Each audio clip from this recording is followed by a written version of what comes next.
Bismillahirrahmanirrahim. Assalamualaikum warahmatullahi wabarakatuh.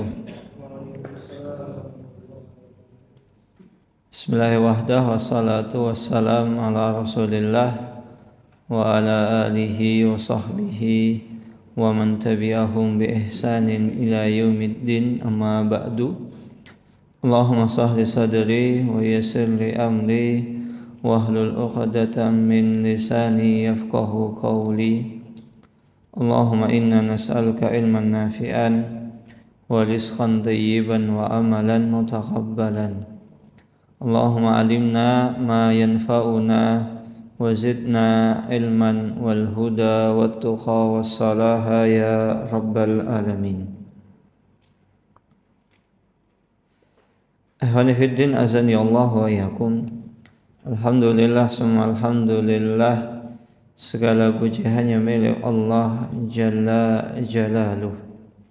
Salawat beriring salam tak lupa kita curahkan kepada junjungan kita, suri teladan kita, uswah hasanah kita, Nabiullah Muhammad sallallahu alaihi wasallam. Ikhwani fiddin, azani Allah wa iyyakum. Alhamdulillah, kita masih bertemu dengan bulan Sya'ban, dan tidak terasa sekitar 2 pekan lagi kita akan melaksanakan ibadah puasa. Kita akan bertemu dengan bulan Ramadan.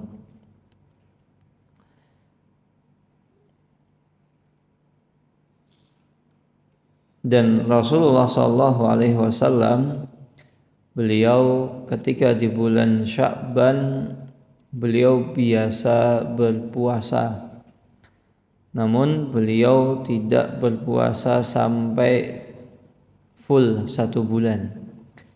Beliau memberikan jeda 1 atau 2 hari sebelum masuknya bulan Ramadan. Kenapa demikian? Karena itu untuk membedakan mana bulan Sya'ban dan mana bulan Ramadan. Walaupun demikian, Rasulullah SAW berpuasa di bulan Sya'ban hampir 1 bulan full, namun tidak pernah diriwayatkan sedikit pun tentang keutamaan malam nisfu Sya'ban. Sahabat mereka semangat untuk beramal beribadah pada bulan Sya'ban, karena bulan Sya'ban ini kedudukannya seperti salat sunnah dengan salat fardu. Maka bulan Sya'ban ini kedudukannya tinggi di mata syariat Islam, di mata Allah Subhanahu wa ta'ala. Namun tidak pernah diriwayatkan sekalipun para sahabat dan begitu juga Rasulullah SAW melakukan amalan di malam nisfu Sya'ban. Tapi yang jelas Rasulullah dan para sahabat mereka memperbanyak ibadah tanpa menentukan harus baca surat A sekian, surat B sekian, dan lain sebagainya. Intinya memperbanyak amal di bulan Sya'ban tersebut. Ikhwani fiddin, azani Allah wa iyyakum. Kita lanjutkan kembali pembacaan kitab At-Tibyan fi Syarhi Akhlaq Hamalatil Quran. Qala muallifu rahimahullahu ta'ala, berkata muallif, penulis, yaitu Imam Abu Bakar Al-Ajurri rahimahullahu ta'ala.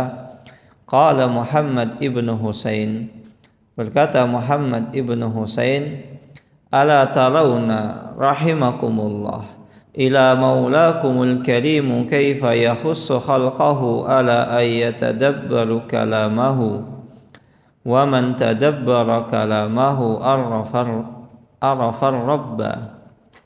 Berkata Imam Muhammad ibnu Husain rahimahullahu ta'ala, apakah kalian tidak memperhatikan, rahimakumullah, semoga Allah Subhanahu wa ta'ala merahmati kalian. Ini adalah salah satu kebiasaan para ulama salaf.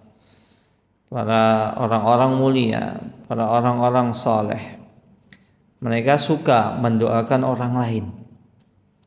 Maka kebaikan yang seperti ini selayaknya untuk kita ikuti. Kita sering mendoakan orang lain dengan kebaikan. Jangan hanya kita mendoakan orang lain itu dengan keburukan ketika kita dizalimi. Maka kalau kita memiliki kesempatan untuk mendoakan orang lain, maka doakan orang tersebut dengan kebaikan. Bukankah Rasulullah SAW pernah bersabda yang artinya bahwasanya ketika seseorang mendoakan saudaranya fi dhahril ghaib, tanpa sepengetahuan saudaranya, maka ada di sisinya, di samping orang yang mendoakan tadi, yaitu malaikat yang mendoakan walakabi mislin, dan engkau akan mendapatkan yang serupa. Tidak jarang ketika kita hidup, kita memiliki tujuan dan keinginan. Kita sering meminta kepada Allah Subhanahu wa taala, ya Allah, saya pengen A, saya pengen sukses dalam masalah B, saya pengen segera ini, saya pengen segera itu. Tapi terkadang progres yang kita dapatkan ini dalam kacamata kita ya, berbeda dengan dalam pandangan Allah Subhanahu wa taala. Seakan-akan kita ini apa yang kita minta tidak kunjung tiba. Tidak kunjung tiba. Maka salah satu solusinya adalah dengan seseorang mendoakan saudaranya. Siapa tahu ketika dia mendoakan saudaranya, Allah kabulkan doa tersebut. Saudaranya kaya, sukses, antum juga sukses. Ini adalah salah satu cara untuk kita mendapatkan doa. Lebih lagi, kebiasaan orang-orang saleh, mereka biasa mendoakan saudaranya dengan kebaikan. Kita lanjutkan. Apakah kalian tidak memperhatikan ila maulakumul karim, bagaimana Allah Subhanahu wa taala yahussu khalqahu ala ayyatadabbar. Bagaimana Allah Subhanahu wa taala memotivasi hambanya agar mereka mau mentadaburi firman-firman-Nya, mentadaburi Al-Qur'an. Wa man tadabbar kalamahu arafar rabbah. Maka barang siapa yang mau mentadaburi, merenungi, mengambil pelajaran dari firman-firman Allah Subhanahu wa taala, maka orang tersebut pasti akan mengetahui, mengenal lebih dekat Allah Subhanahu wa taala. Maka cara agar kita bisa mengenal Allah yaitu dengan kita membiasakan diri kita ini untuk membaca Al-Quran. Bukankah ketika seseorang dia biasa membaca buah karya seorang sastrawan terkenal atau seorang ulama terkenal, maka suatu ketika dia membaca, dia dapati ada sesuatu yang aneh. Dia menganggap ini seakan-akan sepertinya bukan tulisan Ustadz Fulan, bukan tulisan misalnya Syekh Fulan gitu. Maka kadang-kadang ini sepertinya bukan. Kenapa kok dia bisa tahu? Karena dia biasa membaca tulisannya. Maka tulisan itu akan membentuk ciri khas masing-masing. Bahkan suatu ketika ketika rame-rame masalah, ada sedikit masalah yang rame, karena diduga ada bahwasannya media sosial salah satu ustadz itu untuk saat ini yang menguasai bukan beliau, yang menulis status bukan beliau, tapi orang lain. Maka banyak di antara murid beliau itu yang merasa aneh. Ini bukan ciri khas tulisannya Ustadz. Tidak seperti ini. dari intonasi bahasanya, dari susunan bahasanya, susunan katanya dan lain sebagainya. Beliau tidak biasa menulis dengan cara seperti ini, modelnya seperti ini. Susunan katanya tidak seperti ini. Susunan ketika misalnya mau mengungkapkan sebuah dalil atau sebuah permasalahan tidak seperti ini. Tahu dari mana? Karena beliau biasa membaca statusnya. Status-status yang ditulis di sosial media, biasa berinteraksi dengan sang ustadz, maka itu bisa diketahui. Begitu juga ketika kita ingin mengenal Allah Subhanahu wa taala lebih dekat, yaitu dengan kita mentadaburi, kita dengan membiasakan diri kita membaca Al-Qur'an, sehingga kita bisa tahu betapa Allah Subhanahu wa taala itu kasih sayangnya kepada umat manusia itu begitu besar. Begitu perhatiannya Allah Subhanahu wa taala kepada manusia. Betapa Allah Subhanahu wa taala adil memperlakukan manusia. Tidak tebang pilih. Tidak setiap yang Allah sukai kemudian Allah berikan nikmat yang banyak. Tidak setiap yang Allah benci kemudian tidak diberikan nikmat. Tidak seperti itu. Allah Subhanahu wa taala kepada kepada manusia yang tidak mau beriman kepadanya, kepada Allah Subhanahu wa taala saja, itu masih diberi rezeki. Apalagi kepada kita. Ini bisa membuat diri kita ini husnudzon kepada Allah Subhanahu wa taala. Tidak gampang memvonis, kenapa saya berdoa sekian kali kok saya nggak dikabulkan.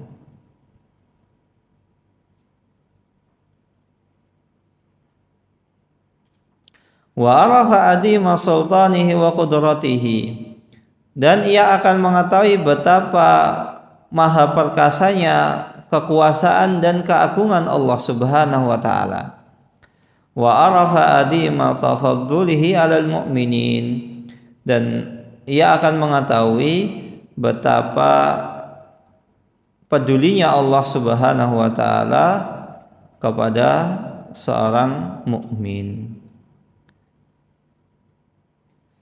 Maka oleh karena itu, fa inna a'dhama mastamala 'alaihi al-Qur'an huwa ma'rifatullah. Maka di antara kandungan Al-Qur'an yang paling mulia adalah seseorang bisa mengenal Allah Subhanahu wa taala lebih dekat. Wa ma'rifata asma'ihi wa sifatihi, dan ia mengenal Allah Subhanahu wa taala lebih dekat dari nama-nama dan sifat-sifatnya. Kita mengetahui bahwasannya Allah Subhanahu wa taala Al-Karim, yang maha mulia, Al-Aziz, yang maha perkaya, yang maha perkasa, Al-Aziz, Al-Hakim. Allah Subhanahu wa taala perkasa namun bijaksana. Banyak di antara manusia dia perkasa, memiliki kekuasaan tapi tidak bijaksana. Ada di antara manusia yang dia bijaksana, menghukumi sesuatu itu bisa proporsional tapi tidak memiliki kekuasaan. Iya, gimana Ustadz hukumnya? Oh begini dan begitu. Tapi mohon maaf, saya tidak memiliki kekuasaan untuk hal itu. Silahkan ditanyakan kepada, misalnya memutuskan itu misalnya ke pengadilan agama.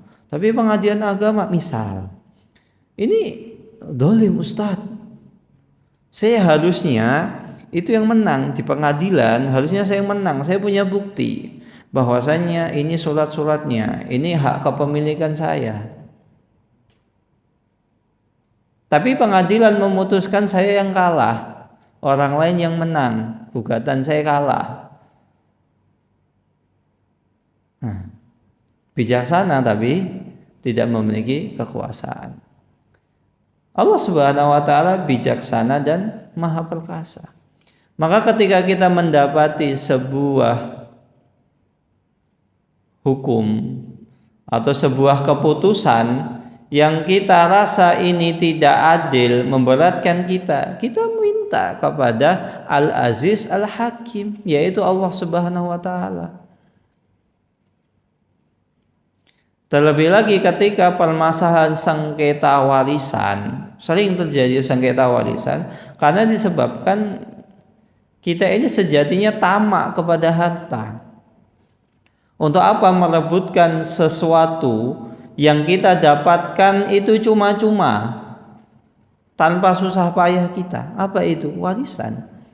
Kita nggak punya andil untuk mendapatkan warisan tersebut kecuali karena disebabkan mungkin karena kita anaknya, atau kita pasangannya, atau kita karena orang tuanya. Apakah ketika mayit bekerja mendapatkan hal tersebut kita punya andil? Belum tentu. Pasangan belum tentu. Ada banyak pasangan di dunia ini, dia tidak tahu pekerjaan suaminya. Dalam artian pekerjaan suaminya tidak tahu, pokoknya suami saya kerjanya ini. Ketika suaminya minta bantuan, istriku tolong bantuin. Wah mas, mohon maaf saya nggak ngerti, nggak paham.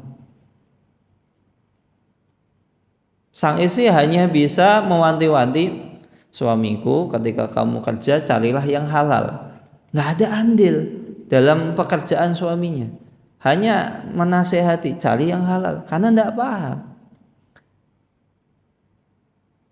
Anak terlebih lagi. Maka ketika terjadi sengketa warisan, kita perlu mengembalikan kepada asalnya. Apa itu? Harta warisan adalah harta yang kita dapatkan secara cuma-cuma, gratisan. Namanya gratis, dapat alhamdulillah, nggak dapat ya sudah. Kalau seandainya ada di antara saudara kita atau kerabat kita yang memonopoli, mendolimi kita, ya sudah biarkan. Serahkan urusannya itu kepada Allah Subhanahu wa taala, dan kita katakan, kita nasihati saudara kita, kamu telah dolim. Saya punya hak di situ. Tapi kalau kamu tetap ngeyel, kamu tetap nekat, silahkan ambil. Saya tidak masalah. Itu harta saya dapatkan cuma-cuma, saya tanpa usaha. Tapi ingat, Allah Subhanahu wa taala pasti akan memberikan hukuman yang setimpal kepada orang yang zalim.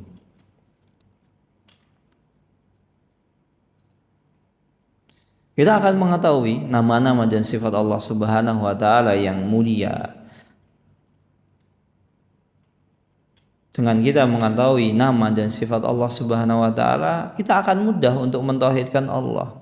Tidak perlu kita butuh alasan untuk beribadah. Saya mau beribadah kalau saya kaya. Tidak butuh. Kenapa banyak orang mau beribadah kepada Allah itu ketika sukses saja? Karena bisa jadi salah satu sebabnya ia tidak mengenal Allah Subhanahu wa taala lebih dekat. Bagaimana mau mengenal Allah jika kalamullah, firman Allah, Al-Quran saja jarang dia sentuh. Ia hanya menyentuh Al-Quran ketika bulan puasa saja. Bagaimana mungkin ia akan mudah untuk husnudzon kepada Allah Subhanahu wa taala?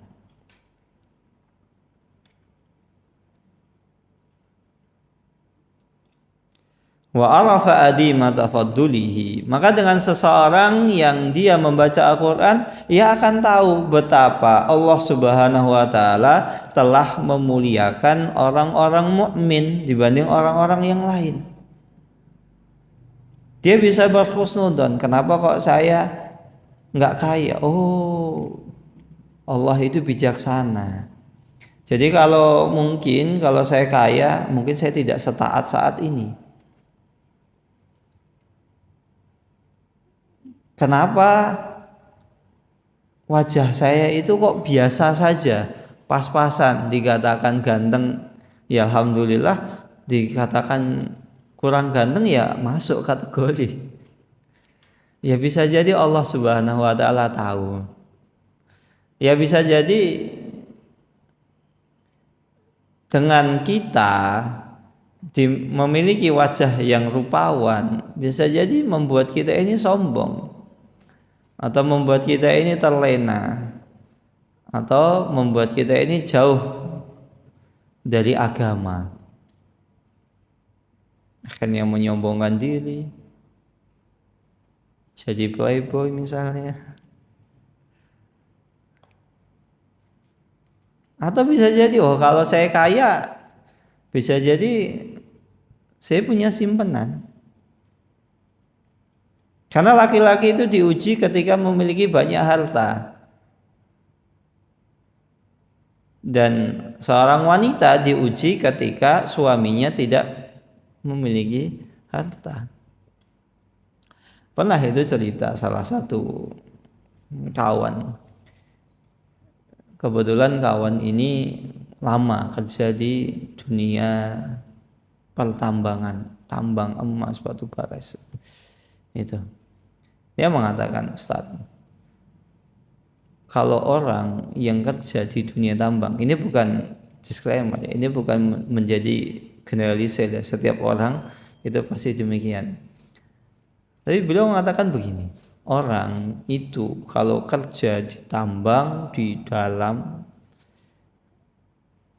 jangan dikira di sana itu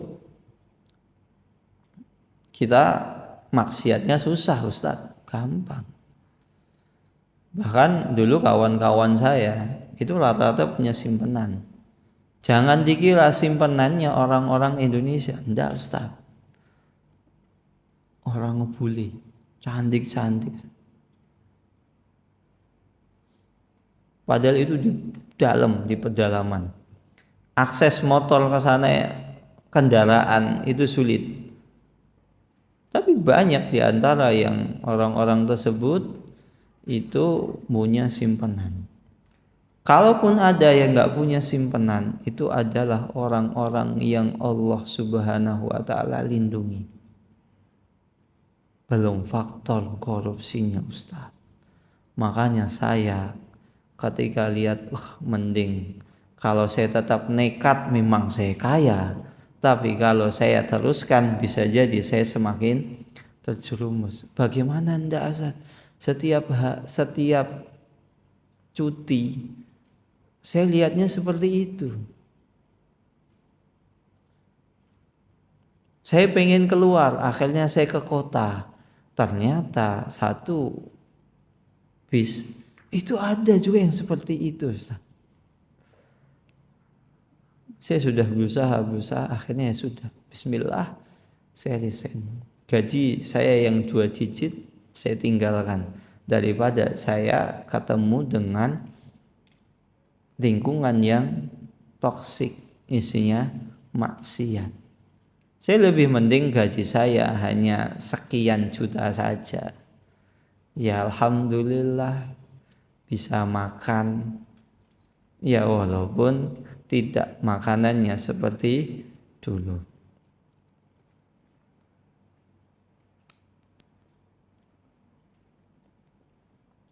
Wa arafa ma alaihi min fadli ibadatihi, dan ia akan mengetahui betapa Allah Subhanahu wa Ta'ala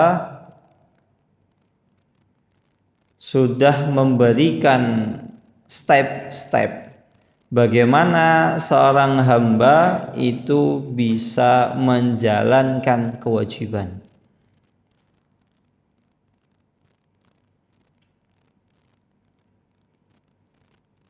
Sehingga dengan itu semua seorang hamba mudah untuk melaksanakan kewajiban apa yang Allah Subhanahu wa Ta'ala perintahkan.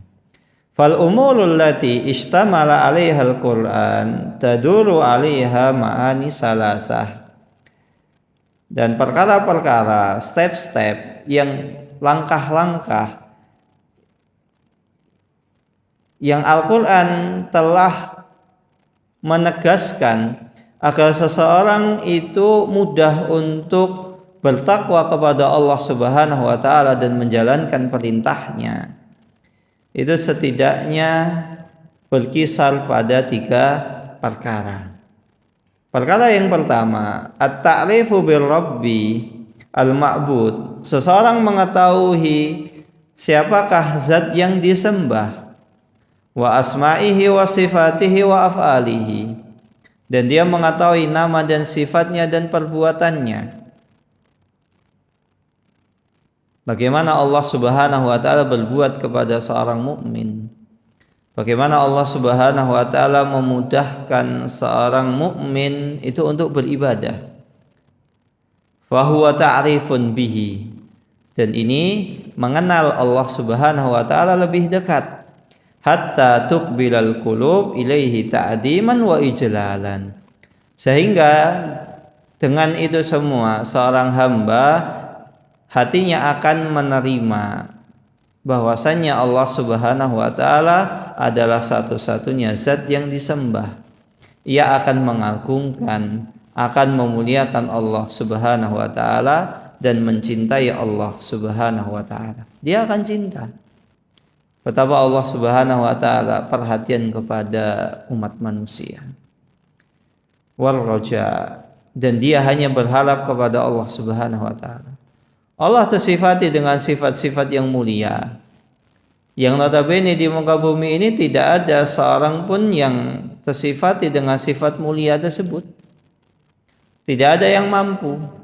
Maka ketika meminta ya hanya kepada Allah Subhanahu wa taala saja. Wa khaufan, dan begitu pula kita ketika takut ya hanya kepada Allah Subhanahu wa taala, tidak takut kepada selainnya. Maka kita tidak akan takut kepada hal-hal yang sejatinya tidak memiliki andil, tidak layak untuk kita takuti. Kita tidak akan mudah percaya dengan khurafat-khurafat. Kita tidak akan mudah percaya dengan tahayul-tahayul. Karena apa? Karena secara logika pun itu juga tidak masuk akal. Apalagi kita tahu Allah Subhanahu wa taala, kita punya Allah. Kalaupun seandainya itu mampu, Allah Subhanahu wa taala lebih mampu. Tidak mungkin seorang hamba yang beriman dan bertakwa, banyak beramal soleh, ikhlas ibadahnya kepada Allah, hidupnya akan sengsara, hidupnya akan banyak malapetaka. Nah, itu harus kita tanamkan dalam diri kita. Yang pertama, langkah pertama, Allah Subhanahu wa taala menunjukkan bagaimana cara agar seseorang itu mengetahui Allah, mengenal Allah, sehingga ketika melaksanakan ibadah itu ikhlas.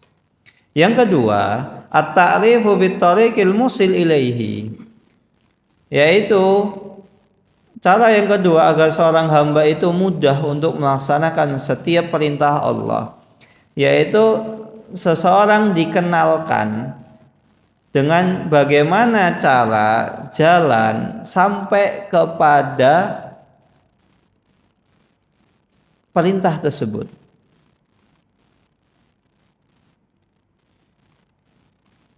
Yaitu yang pertama, bittibai al-ma'murat, yaitu dengan seseorang itu mengikuti, melaksanakan setiap perintahnya.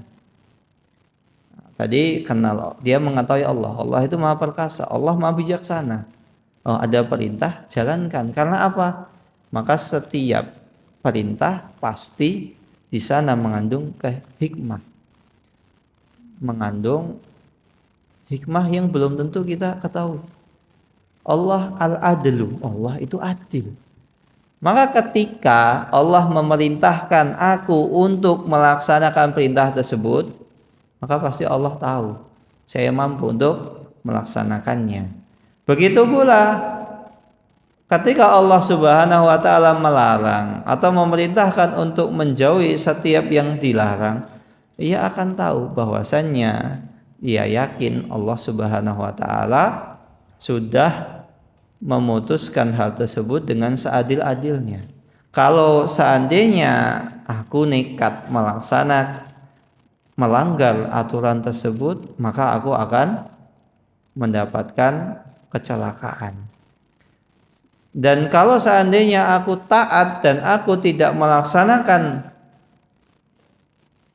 melakukan larangan tersebut, maka Allah Subhanahu wa taala akan memberikan kepadaku ganjaran yang sangat banyak.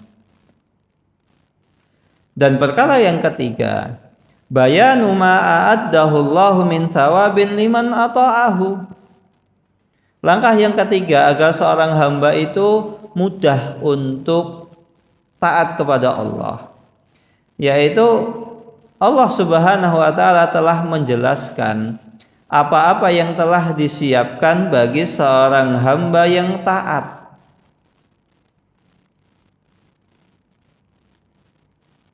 Allah tahu kesukaan seorang hamba itu apa. Kita suka ketika kita melakukan sesuatu kita mendapatkan feedback. Itu normal. Setiap manusia itu suka.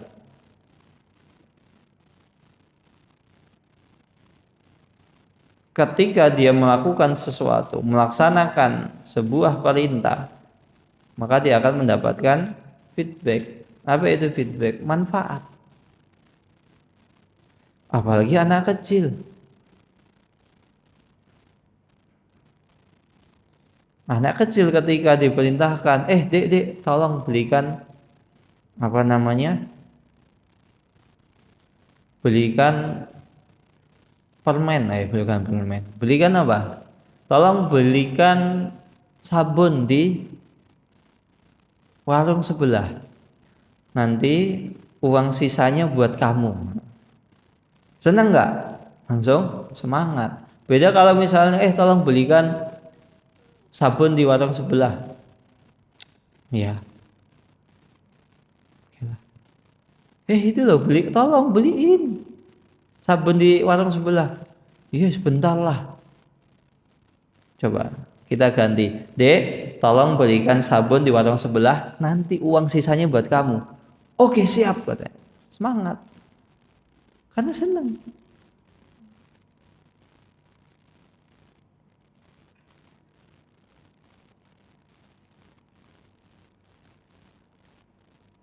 Maka ini bagaimana Allah Subhanahu wa taala menyiapkan untuk orang-orang yang beriman dan bertakwa balasan yang setimpal. Wa iqabin liman asahu, dan iqab, hukuman bagi orang-orang yang tidak mau taat. Maka pernah ada orang yang mengatakan, kenapa saya kan maksiat itu sedikit, kenapa saya dibalas dengan siksaan yang pedih? Kita tanyakan, kalau kamu seandainya waktu yang kamu gunakan untuk maksiat tersebut engkau isi dengan ketaatan, bukankah Allah Subhanahu wa taala juga akan memberikan ganjaran berupa surga yang abadi? Sama, adil. Di sisi yang lain, bukankah Allah Subhanahu wa taala adalah zat yang bisa memberi rezekimu, mematikanmu, menghidupkanmu? Sedangkan patung yang engkau sembah itu tidak bisa memberikan manfaat sedikit pun. Sudah jelas-jelas Allah Subhanahu wa taala mewanti-wanti, jauhi syirik. Kenapa engkau malah tetap nekat untuk melaksanakan, untuk mendekati syirik, melakukan kesyirikan?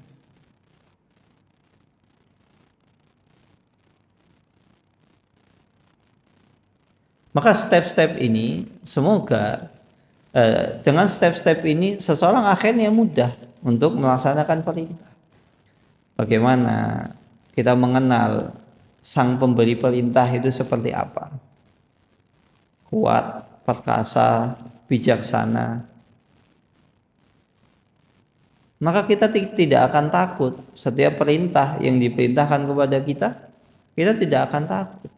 Sebagaimana kita punya seorang atasan yang karismatik, bijaksana, punya pendirian, track recordnya bagus. Kira-kira kita sebagai bawahan Ketika atasan kita memerintahkan sesuatu, kita taat atau tidak? Taat. Kita tahu track recordnya bagus, kita kenal jelas detail. Apalagi ternyata atasan kita ini dulu satu angkatan dengan kita. Kita kenal dekat. Karena emang track recordnya bagus, akhirnya jenjang karirnya itu cepat naik.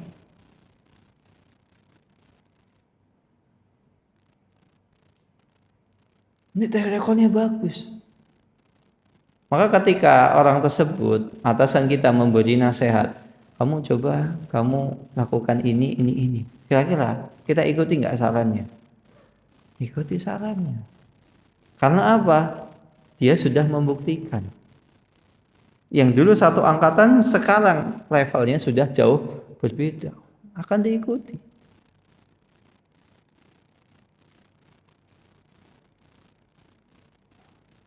Apalagi kita diberikan tutorial yang gratis. Kita ikuti karena kita tahu track recordnya. Begitu juga dengan Allah Subhanahu wa taala.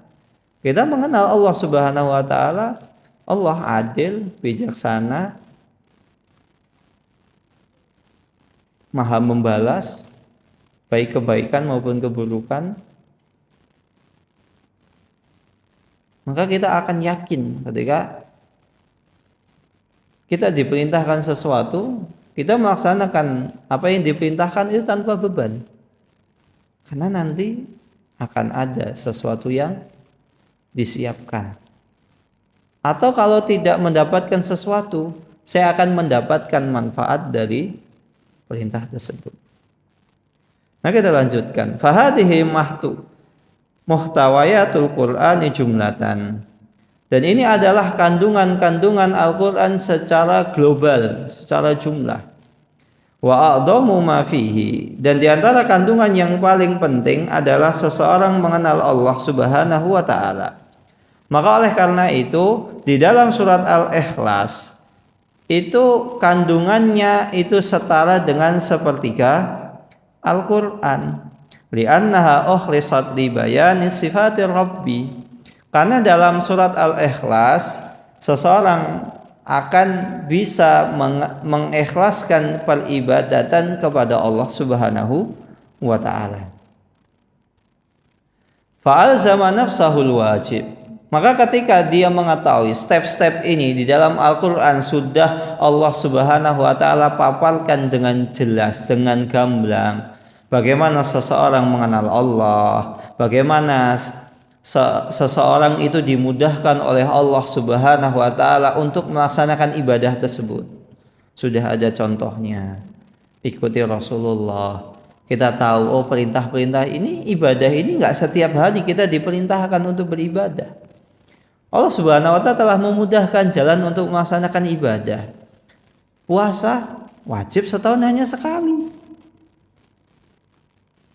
Sholat sehari hanya 5 kali. Dan sekali sholat itu kurang lebih hanya sekitar 10 menit. Artinya dalam sehari semalam kita ibadah sholat itu nggak sampai 1 jam. Taruhlah 1 jam. Sedangkan waktu yang diberikan oleh Allah Subhanahu wa taala adalah 24 jam. Mudah bagi kita. Allah Subhanahu wa taala ketika memerintahkan untuk ibadah, Allah memudahkan jalan untuk melaksanakannya. Allah membuat aturan yang ringan. Yang dulunya 50 kali sholat dijadikan 5 kali sholat. Mudah. Dan di sisi yang lain, Allah Subhanahu wa taala telah menyiapkan balasan bagi orang yang melaksanakan ibadah tersebut. Maka seseorang fa'alzama nafsahul wajib. Maka orang ketika mengetahui itu semua, dia akan serius, dia akan konsen, dia akan benar-benar ketika beribadah. Fahadira mimma hadarahu maulahul karim. Dan dia akan waspada pada setiap apa saja yang bisa membuat dirinya itu celaka. Wa raghiba fi ma raqabahu, dan dia akan memotivasi dirinya untuk melaksanakan ibadah tersebut pada hal-hal yang mana Allah Subhanahu wa taala memerintahkan hambanya untuk melaksanakannya. Maka oleh karena itu, walihada yahtaju qari'ul Qur'an ay yata'ammal kitab Allah. Maka oleh karena itu, setiap orang yang membaca Al-Qur'an, Al-Qur'an tersebut itu akan menjadi hujjah untuk dirinya agar dia senantiasa berta'amul, mentadaburi, mempelajari firman-firman Allah Subhanahu wa taala pada tempat-tempat yang mana terdapat di dalamnya itu perintah dan larangan. Sehingga dengan itu liyajtahid fi imtisalil ma'mur. Hingga orang tersebut itu akhirnya dia bersungguh-sungguh dalam melaksanakan perintah dan menjauhi larangan. Disebutkan bahwasanya Abdullah ibnu Mas'ud radhiyallahu taala anhu pernah berkata, "Idza sami'ta Allah yaqul," apabila engkau mendengar firman Allah Subhanahu wa taala, "Ya ayyuhalladzina amanu," wahai orang-orang yang beriman, "far'iha sam'ak," maka pasang telingamu. Perhatikan dengan seksama. Fa innahu khairun ya'muru bihi. Maka ketika ada ayat ya ayyuhalladzina amanu, ada beberapa kemungkinan. Kemungkinan yang pertama adalah fa innahu khairun ya'muru bihi. Kemungkinan yang pertama, Allah Subhanahu wa taala memerintahkan sesuatu, au syarrun yanha anhu, atau kemungkinan yang kedua, Allah Subhanahu wa taala melarang sesuatu yang mana pada larangan tersebut itu bisa menjauhkan seseorang dari mara bahaya baik di dunia maupun di akhirat. Kita pasang telinga kita simak dengan seksama. Karena hanya ada dua kemungkinan, Allah Subhanahu wa taala memerintahkan kebaikan atau Allah Subhanahu wa taala melarang dari melaksanakan keburukan. Maka oleh karena itu, barang siapa yang ketika dia mentadaburi Al-Qur'an, dia sudah menjalankan, dia mengikuti step-step yang telah Allah Subhanahu wa taala perintahkan, langkah-langkahnya diikuti, Al-Qur'an ditadaburi. Ketika dia membaca Al-Qur'an wa inda istima'ihi min ghairihi, dan ketika dia mendengarkan bacaan Al-Qur'an tersebut, maka dia akan mendapatkan faidah yang banyak. Wa tafhimul makna, dan minimal orang tersebut itu paham maknanya.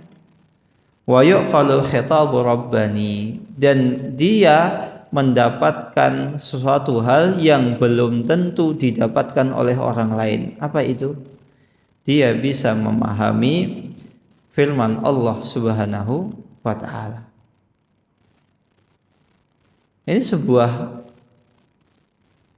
hal yang agung bagi orang tersebut.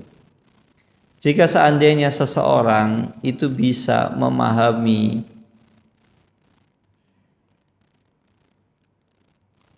perkataan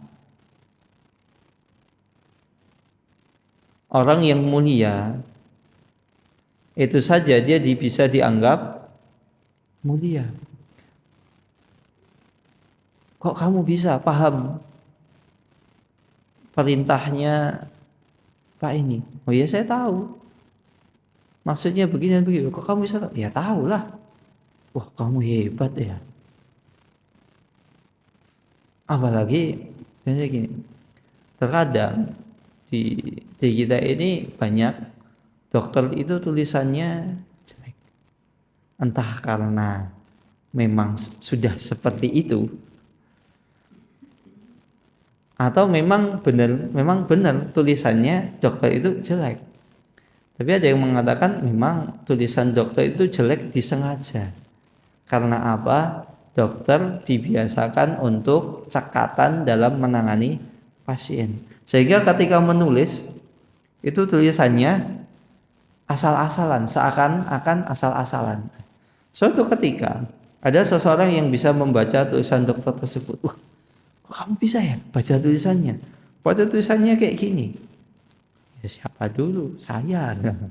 Udah bangga, senang. Wah, hebat kamu ya, bisa-bisanya. Apalagi yang bisa membaca tulisan dokter tersebut hanya satu orang tadi. Dan dokter tersebut dokter yang terkenal ya. Kira-kira orang tadi ikut terkenal enggak? Ikut terkenal. Ikut mulia enggak? Ikut mulia. Padahal yang pintar ngobatin, yang pintar memberikan resep adalah sang dokter. Dia hanya posisinya hanya orang yang menerjemahkan tulisan sang dokter. Kalau ditanya, misalnya, coba kamu tolong berikan obat kepada pasien tersebut. Nggak tahu saya. Nggak bisa. Atau bisa jadi dia bisa memberikan resep untuk seorang yang sedang sakit karena disebabkan apa? Karena dia biasa membaca resep dokter. Oh, dokter ini ketika ada pasien yang sakit dia meresepkan obatnya ini, takarannya sekian. Jadi tahu enggak? Jadi tahu. Dia akan ikut terkenal. Maka suatu ketika kalau ada orang sakit, coba Bu pakai ini. Sembuh. Wah, Masya Allah, Alhamdulillah. Kok tahu ya obatnya ini? Ya, dulu saya pernah jadi asistennya dokter Fulan. Jadi asisten dokter Fulan. Pantes. Dokternya hebat, ya nggak heran kalau asistennya hebat. Padahal ya kita dalam ilmu obat ya kita tidak tahu. Hanya pernah mendapati dokter Fulan merekomendasikan obat ini dan ini.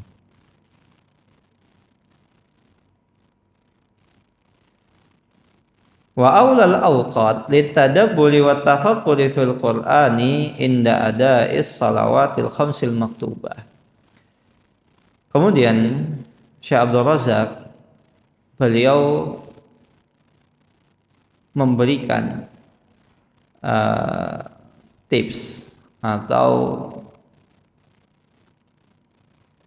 memberikan saran agar seseorang itu mudah untuk bisa mentadaburi Al-Quran dan mengambil pelajaran dari apa yang dia baca.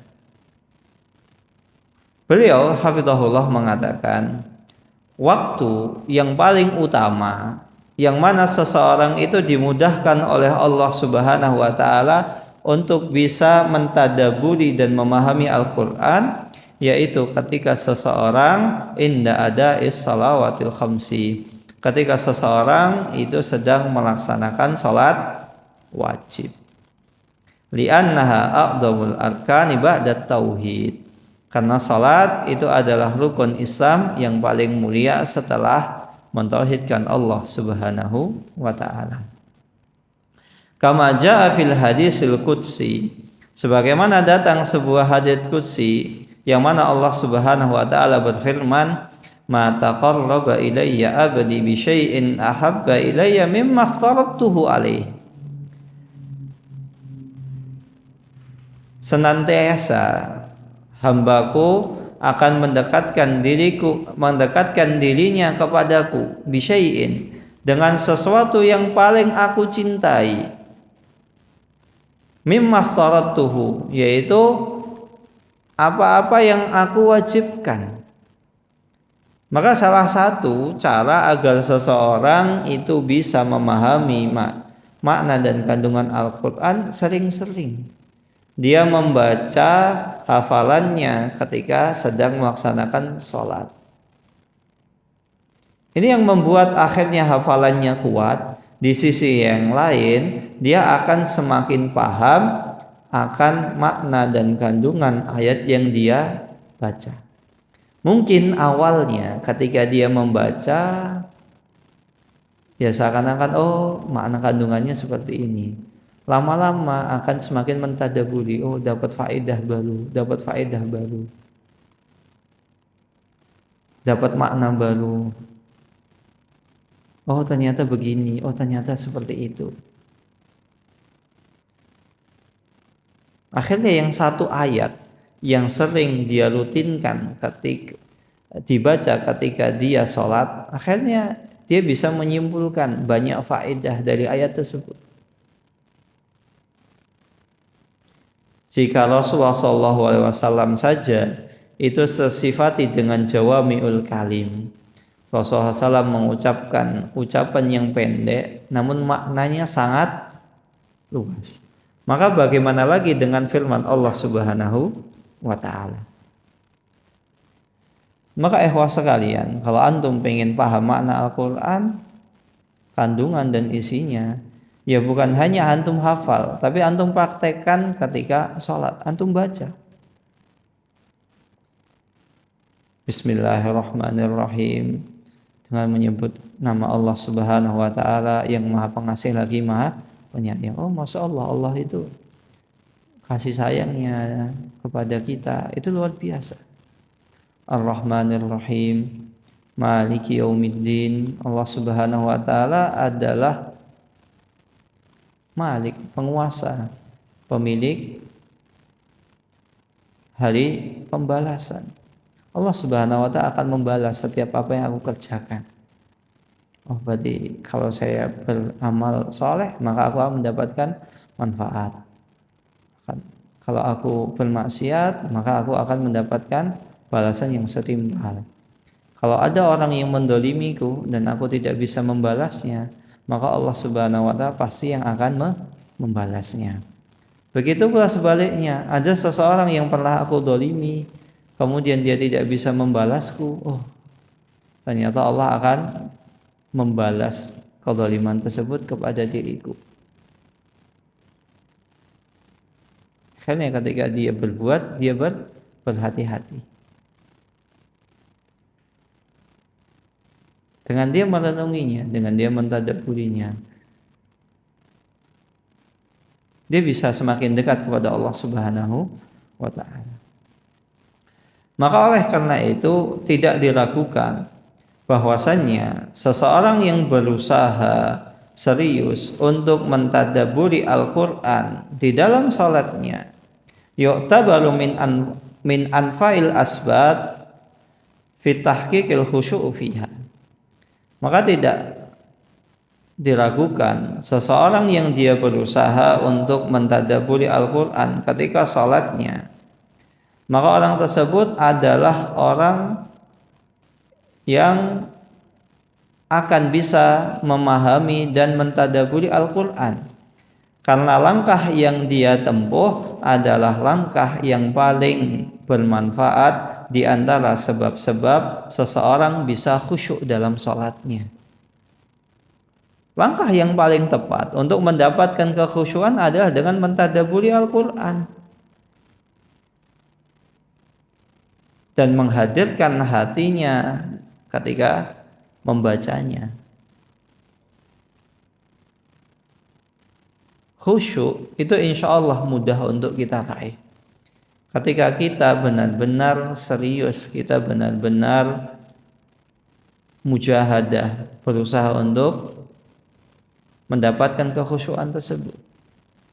Salah satu caranya yaitu dengan memahami apa yang kita baca. Tidak mungkin seseorang yang ketika membaca ketika sholat dia baca, namun dia tidak mentadabburinya, tidak mungkin dia mendapatkan kekhusyuan. Begitu pula ketika seseorang dia sholat, dia kurang mentadabburi Al-Quran, seakan-akan sholatnya itu hampa, karena tidak ada sesuatu yang dia pahami dari apa yang dia laksanakan. Berbeda ketika seseorang sholat kemudian dia mentadaburi setiap bacaannya. Maka ketika selesai sholat dia akan mendapatkan rohah, ketenangan. Rasanya plong.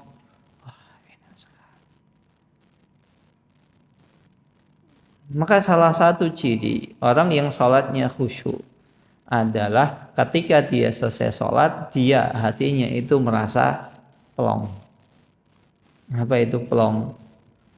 Lega, tenang, nyaman. Menjalani aktivitas setelahnya itu dengan rasa tenang, tidak khawatir. Wa hadza mimma yuhaqqiqu lil abdi kamalat thawab.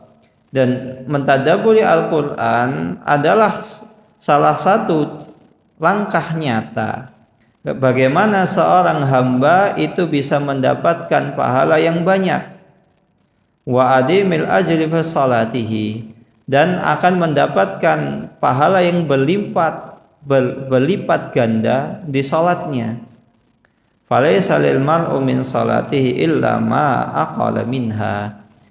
Karena seseorang yang melaksanakan salat, dia tidak akan mendapatkan sedikit pun pahala kecuali atas apa yang dia pahami, atas apa yang dia tadabburi.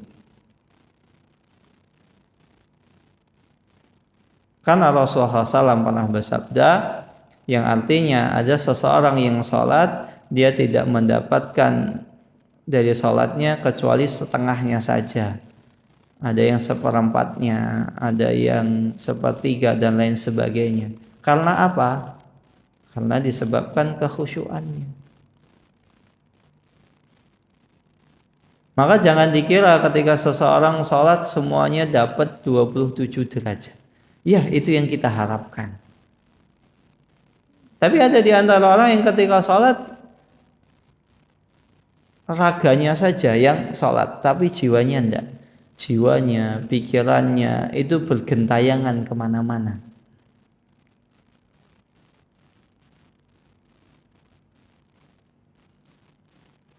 Dia sholat, raganya di sini, pikirannya di rumah. Pikirannya liburan.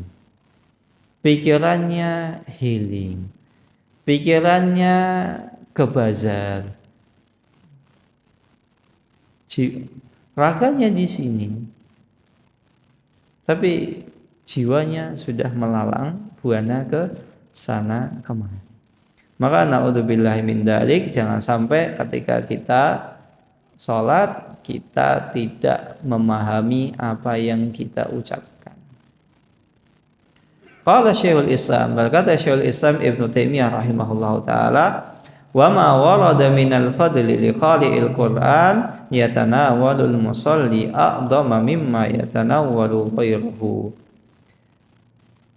Berkata Syekhul Islam Ibnu Taimiyah, dan setiap apa yang Allah Subhanahu wa taala sebutkan tentang keutamaan seseorang yang membaca Al-Qur'an, maka sejatinya masuk di dalamnya pula seseorang yang sedang melaksanakan salat. Kenapa demikian? Karena orang yang melaksanakan salat adalah orang yang akan lebih banyak mendapatkan manfaat dari Al-Quran tersebut.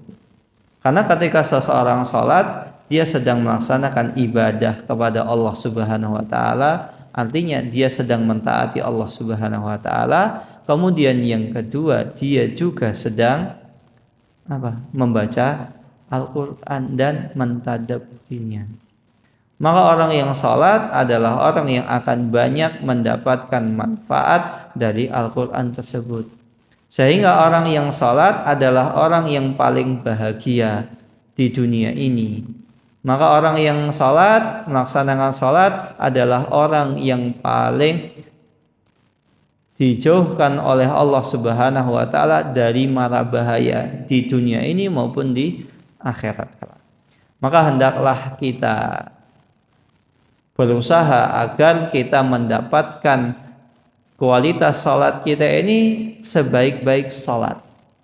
Bukan hanya sembahyang, sembah asal goyang. Kita beribadah hanya sekedar gerakan tanpa makna. Allah Subhanahu wa taala tidak menginginkan itu. Allah Subhanahu wa taala ketika memerintahkan hambanya untuk melaksanakan salat, Allah menginginkan hambanya melaksanakan salat, melaksanakan perintahnya, mentadaburi firman-firmannya, sehingga seorang hamba tersebut bisa mendapatkan kebahagiaan di dunia maupun di akhirat kelak. Wallahu ta'ala alam bisawab. Ini yang bisa disampaikan, kurang lebihnya mohon maaf. Assalamualaikum warahmatullahi wabarakatuh.